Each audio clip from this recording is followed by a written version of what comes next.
And we're back. Welcome. If you just tuned in, you just missed an excellent talk from Dave and Gavin about getting broadband onto an airplane.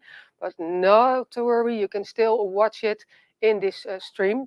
But we're back. Hopefully, you had a good drink, went to the bathroom maybe because you really need to sit in this one.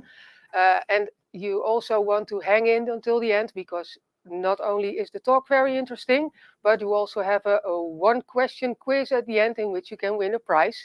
But we're back and we're going to the next talk. And I am very proud to introduce this next speaker, which is Chantal Arkema. And she's part of the V&V team of the LVNL. And we love our abbreviations.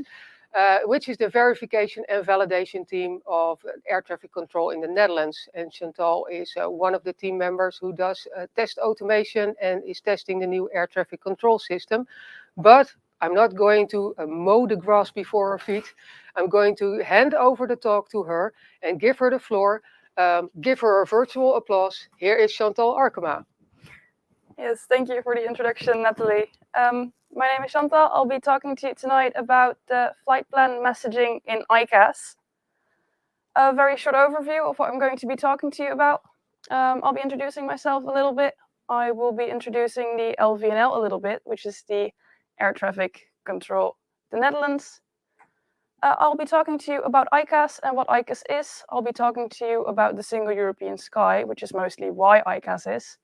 I'll be talking to you about flight plans, about the testing of flight plans, about automating flight plans, the challenges we face with ICAS, the future of ICAS, and then we'll be doing a roundup where you can ask all your questions. But like Natalie said, we do use a lot of abbreviations. I have tried to explain them as I go, but if at any point anything I'm saying is unclear or you've lost track, please let me know in the chat and I will try to answer them as best I can. A little bit about me. That is me. This is taken just after I passed my multi-engine instrument rating in November 2020. The multi-engine bit seems fairly self-explanatory. It's plane with 2 engines. The instrument rating just means that it's an add-on to a pilot license that lets you fly above or through clouds. We'll get back to that on flight plans. There's a specific bit for that. I passed my instrument rating after starting flight school in 2019. Before starting flight school, I studied biology. I got a bachelor's in biology. I got a teaching degree, and I taught biology to kids aged 12 to 15. And then afterwards, I did absolutely none of that. I went to IT. I joined Capgemini, and I've been with the Dutch Air Traffic Control since July 2021. When people talk about air traffic control, most people think about the tower, which is absolutely correct. We have towers. We've got 5 of them, to be precise. 5 civil towers. We've got the most famous one, which is Schiphol Tower. We've got Rotterdam, Groningen, Lelystad, and Maastricht. But in addition to all the tower airspace, the Air Traffic Control Netherlands, LVNL, is in charge of all civilian airspace. We've got airfields that don't have a tower, that aren't regulated. For example, Hilversum, which is quite popular with general aviation traffic. And we've got towers that aren't civil, but that are military. For example, Eindhoven Airport, for anyone who thought I'd missed out on that one. The airspace that's under control of LVNL is all the airspace in the Netherlands, which is bordered by the German airspace on the east, the Belgian airspace on the south, the British airspace on the west, and the Danish on the north. And it extends from ground level up until flight level 245. And very briefly, flight level is a way of measuring altitude. But based on standard pressures, because altitude is just measuring distance going up. We measure in hectopascals, but you could imagine that since the weather is quite diverse in various places, the pressure isn't the same at the place where you left and the place where you're going. So to make sure that airplanes aren't flying at the same altitude when you're going on your holiday, we use standard pressure setting, because if the pressure is different at your destination than it is from your departure aerodrome, you might be flying at the same altitude because the pressure is so different that when you're at 6,000 feet and the other plane is at 7,000 feet, they're actually at the same altitude. So to prevent that, we use a standard pressure setting, and when we use that one, it's called a flight level and not an altitude. We'll get back to that on flight plans as well. Then what is ICAS? ICAS stands for the ITEC Center Automation system, where ICA stands for Interoperability through European Collaboration, for anyone who was doubting how much we love abbreviations. And ICAS is going to replace the current system, which is called AAA for Amsterdam Advanced ATC, Air Traffic Control System. ICAS is going to be a modular system, and it's going to allow for innovation, like I've mentioned here, recat CBS, which is the recategorization mostly of wake turbulence categories and time-based separation, which allows for an increase in capacity. It might also reduce noise pollution, as it can give airplanes better climb profiles, which means less throttle movements, which means less noise, also less fuel, which is lovely. And then not unimportant, it's very similar to systems in other countries. So the Germans are building an ICAS-based system, the Brits are building an ICAS-based system. The Norwegians are, the Polish and the Lithuanians are as well. And that's actually a big part of the Single European Sky, because the Single European Sky is set to reduce fragmentation of airspace. Some of the goals of Single European Sky are to increase airspace capacity, to reduce air traffic management costs, to increase safety by a tenfold factor, and to reduce environmental impact by about 10%, which are quite lofty goals. And like I said, the aim is to reduce airspace fragmentation. I've got a bit of airspace here, which is a cross-section. And as you can see, there's a lot of different bits of airspace. Just because I think it's interesting, the tiny, tiny, tiny little bit of yellow all the way on the bottom, that's actually the amount of airspace that the tower controllers have, which is quite a bunch, but respectively, not all that much. To make things even more confusing, I've brought this lovely chart. This one shows flight information region, which is the designation of airspace controllers, mostly for general air traffic, where they can get information on other traffic, mostly for safety reasons. And as you can see, it's a bit of a mess, so we're going to zoom in so you can actually see what we're talking about. This one shows a bit of the borders between Netherlands and Germany. There's a lot of black lines, which are airways. The airways are interspersed by waypoints. Waypoints are characterized by having 5-character names.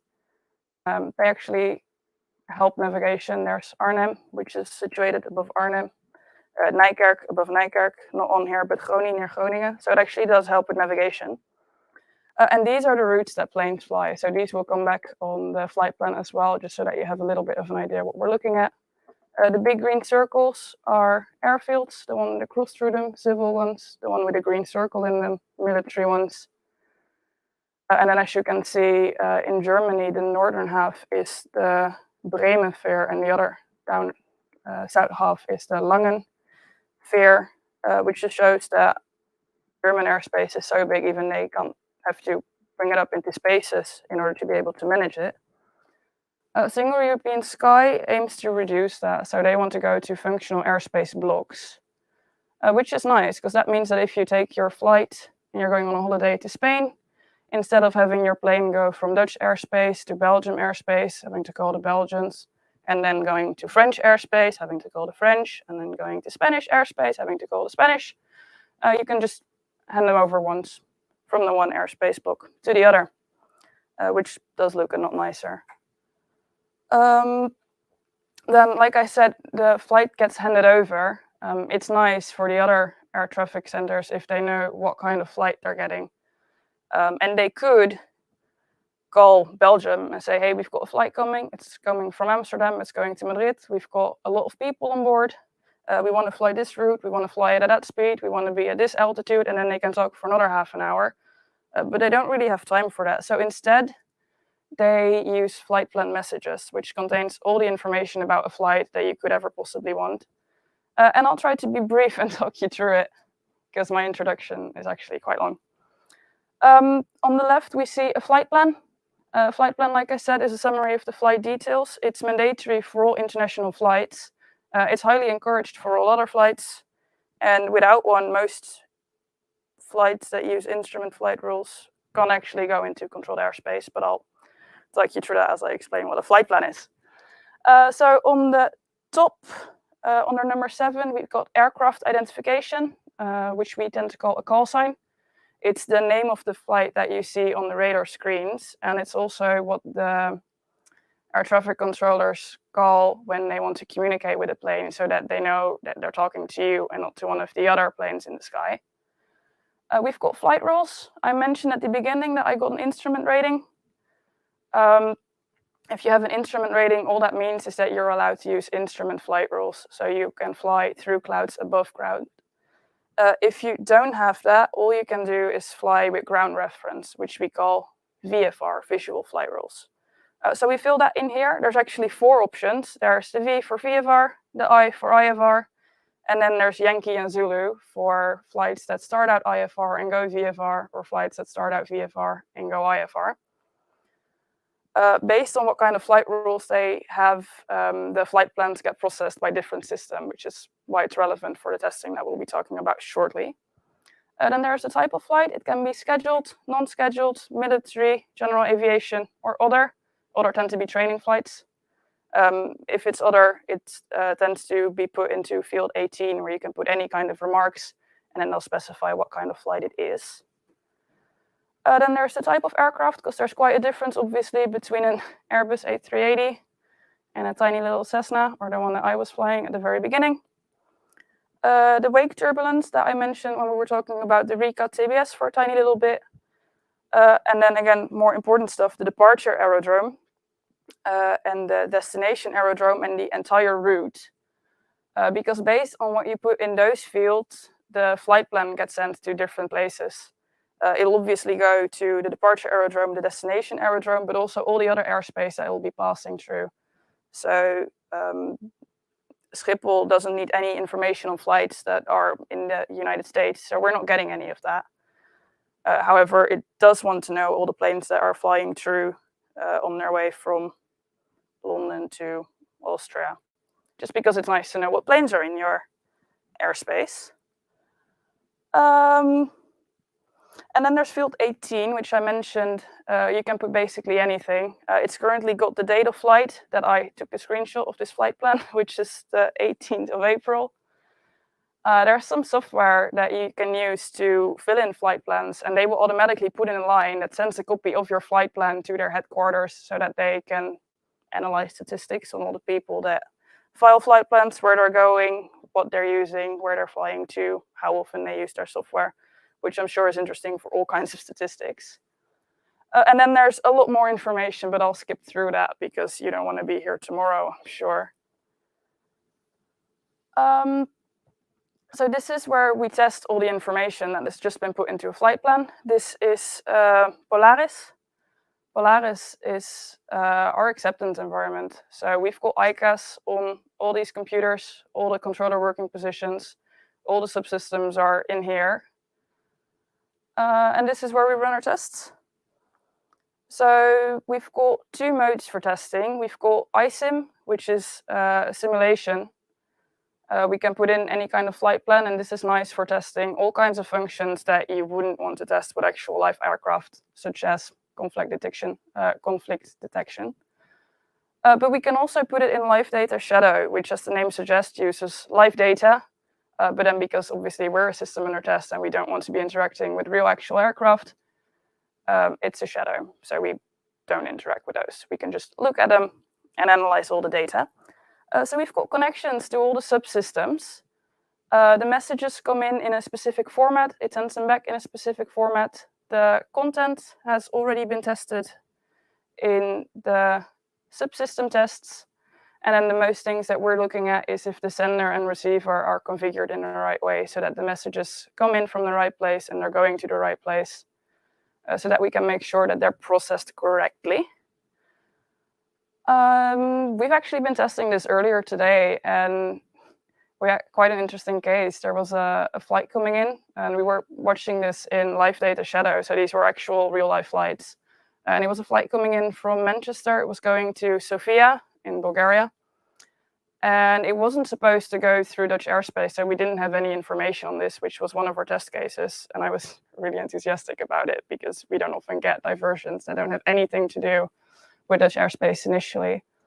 And for some reason, it got diverted to Schiphol Airport, and all that we got in our system was a message stating that aircraft has landed at Schiphol Airport, it's arrived, which is lovely. But then in our test case, we expected more messages, such as the initial flight plan message that has all the details on the flight. And then we couldn't find any of those. So we spent a long time looking in the system, trying to figure out if it had ended up in a queue, if there was any kind of error message in it. We went through the database that's got all the messages that's been through ICAS in the past 30 days. And then we still couldn't figure it out. And so one of my colleagues said that we could just walk over to the room with all the actual controllers in them, ask if they had any idea what happened to the flight. And off we went. And the guy who had handled the flight actually was still there. And he talked us through it. It was a flight that was just north of the Netherlands, probably in Danish airspace. And the procedure that we had prepared in our test case is that they control Eurocontrol, which controls the airspace above the Netherlands, that they would send us all the flight plan messages that have been sent so far so that we're up to speed with all the information. And that then the flight would be handed over to the controllers at Schiphol. They would guide the plane to Schiphol and have it land there. And then the arrival message would be sent. But instead, they just contacted Schiphol Airport. They made a tiny little flight plan called a mini plan with all the basic information without any of the additional messages, any of the additional information, just what it needs so that they can select it on their working position and send it off to Schiphol to land. And that's what they did. So it turns out there weren't any additional messages. So now we still have to go look through all the other data and find a different diversion to get that test case sorted. So this is what we test. This is where we test it. That is how we test most of it. When we've got all the test cases done, we plan on automating them. There's about 87 tools that we've got from our software supplier, Indra. Some of those can be used for automation, and the one that we're currently using for automation is called iSniffer. It works, you can switch it on, then it keeps track of all the messages that come in. You can switch it off again, then it obviously stops watching all the messages that come in. We call it sniffing. It's quite fun. And then you can make keywords that will look into the database that's just been put together based on the actual data of actual planes that were flying seconds ago, using actual production data, and search for whatever message you're looking for. So for the plane that had just arrived, the diverted one, we could look for an arrival message coming in from a specific airport, going to a specific airport, looking for specific dates, flights, specific call signs, specific aircraft type, specific flight rules, you name it, we can look for it. Meaning that we could automate any of the cases that we have, because all the flight plan messages, they're in there.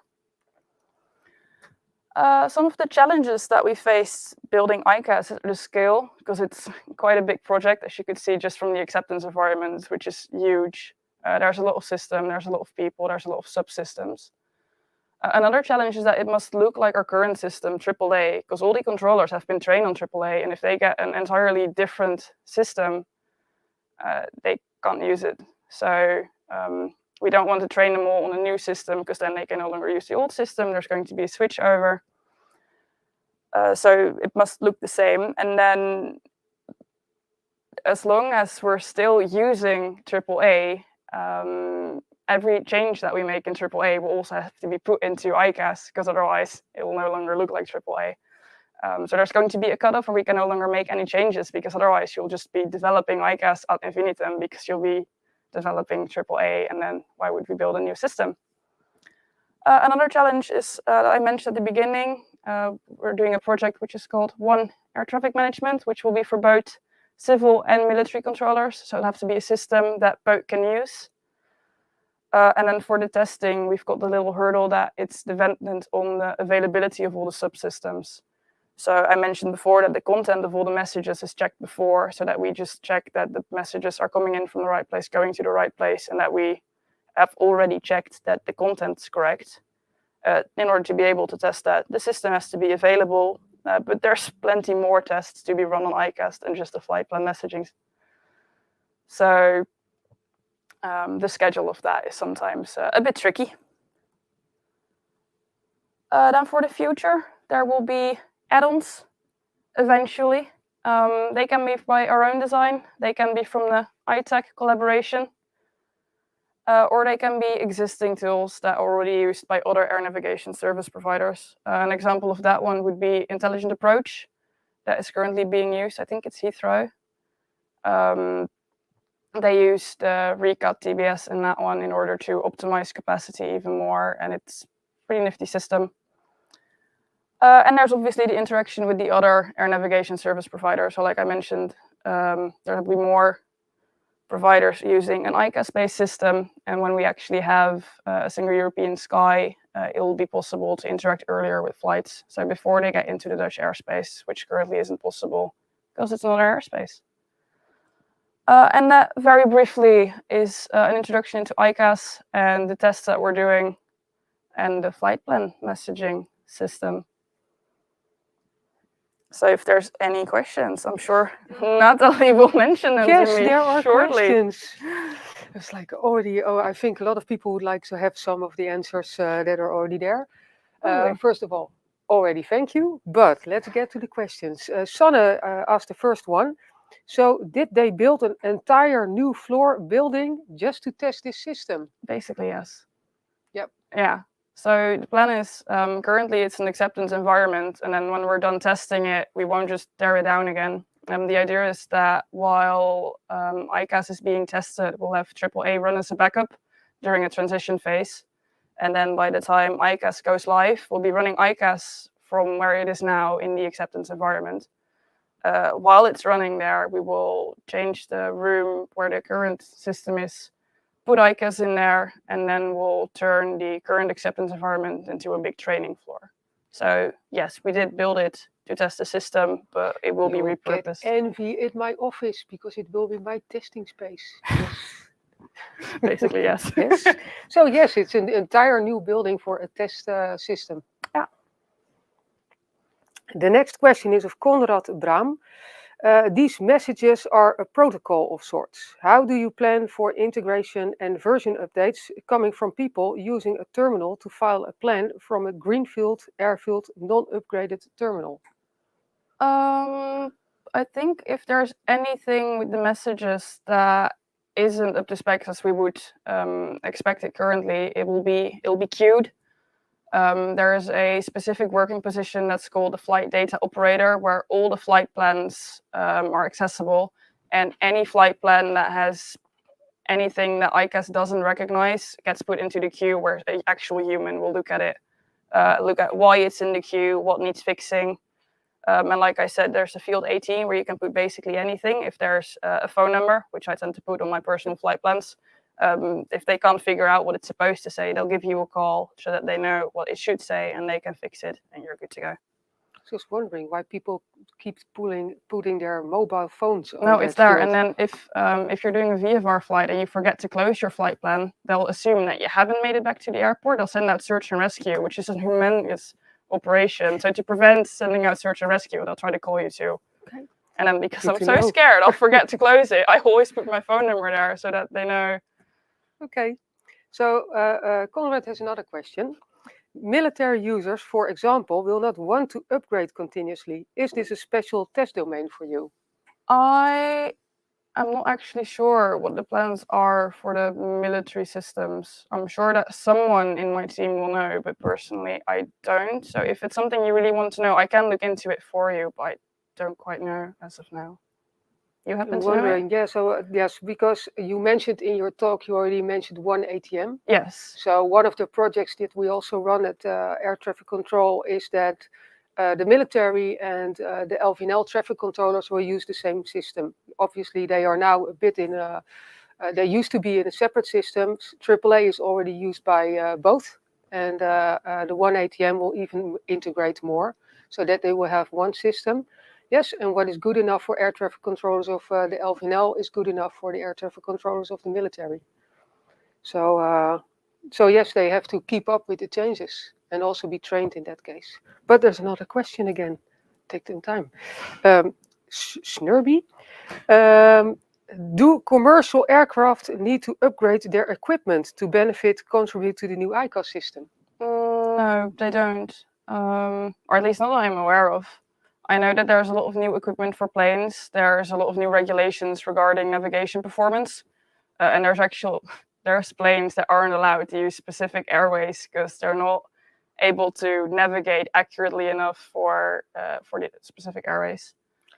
I don't think it's the other way around yet. I think that due to ICAS being an upgrade to the current systems, that they can track them more accurately, but I don't think the planes need to change anything. It's just so that they're up to speed. Conrad says, sounds like a good plan though, thank you. So, You're welcome. well, I also had some questions myself. Great. I always get the honor of having some questions. So what happens if a message is not processed correctly?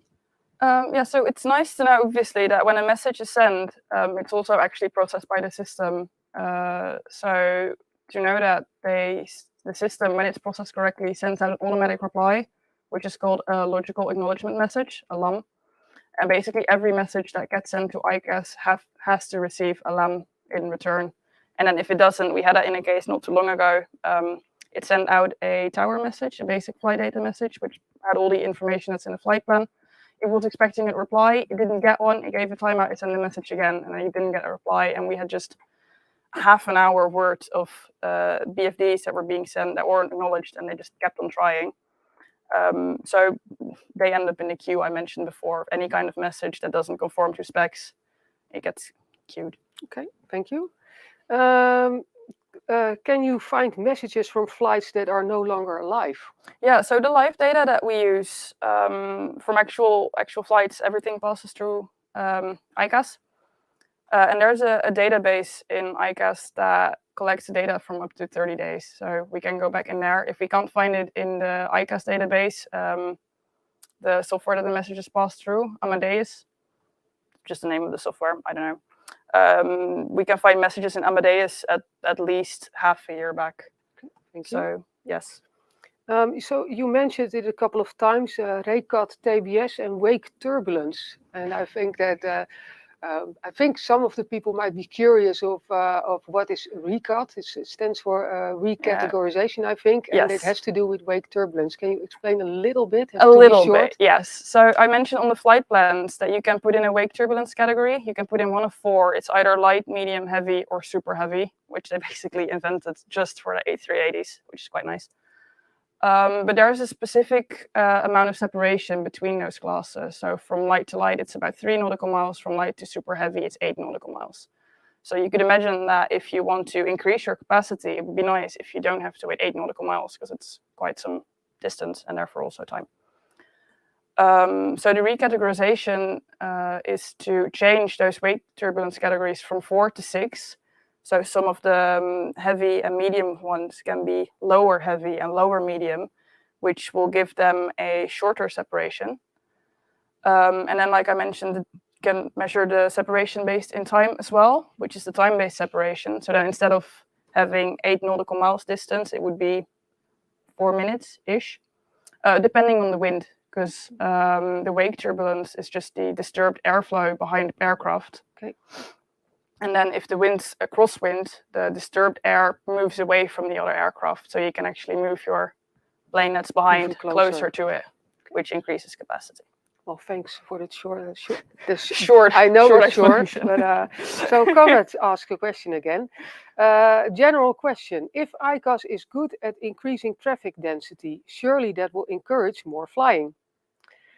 Tell us about planned benefits of ICAS that help reduce pollution or flying time.